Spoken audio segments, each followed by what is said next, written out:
Anglo Indians की लोकसभा में और विधानसभा में एक सीट हुआ करती थी, उनका रिप्रेजेंटेशन था। इन्होंने जनगणना करा ली फर्जी, इन्होंने फर्जी जनगणना कराई और फर्जी जनगणना करा करके एंग्लो इंडियंस की एक सीट ले ली, छीन ली। अभी सुनने में आ रहा है एक मंत्री जी चिल्ला रही हैं कि आरक्षण खत्म हो गया। अच्छा, आप खुद सोचिए, सरकार में भी रहेंगे और आरक्षण की भी बात करेंगे, तो जिन्हें आरक्षण की चिंता है, जो पिछड़े दलित और अल्पसंख्यक आदिवासी भाई बहन हैं, चाहे वो दिल्ली में हो चाहे लखनऊ में है, तुरंत बीजेपी को छोड़ दें,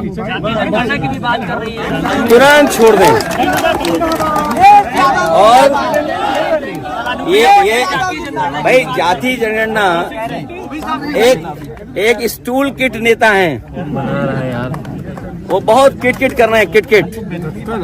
मुझे लगता है उनका ऑफर मुझे खत्म करना पड़ेगा। सुनने में आ रहा है कि जो स्टूल किट मंत्री हैं, ये उधार पे बैठे हुए हैं, उन्हें हुक्म मिलता है तो कभी इधर कभी उधर, कभी उधर कभी इधर। कम से कम इन्हें कास्ट सेंसस की बात करनी चाहिए, जाति जनगणना की बात करनी चाहिए, और जो आरक्षण खत्म हो रहा है उसके बारे में बात करना चाहिए। हमारा जो साथी कह रहा है, सहारनपुर में जिस तरह की घटना हुई है, पीलीभीत में एक महिला खेत पे गई, उसके साथ गलत घटना हुई।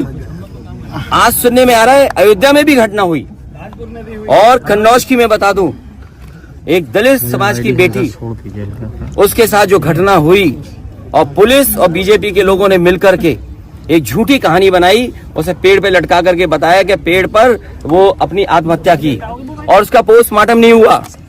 ये पोस्टमार्टम किसकी वजह से नहीं हुआ है? वहां के बीजेपी के नेता हैं जिनकी वजह से पोस्टमार्टम उस बेटी का नहीं हुआ है।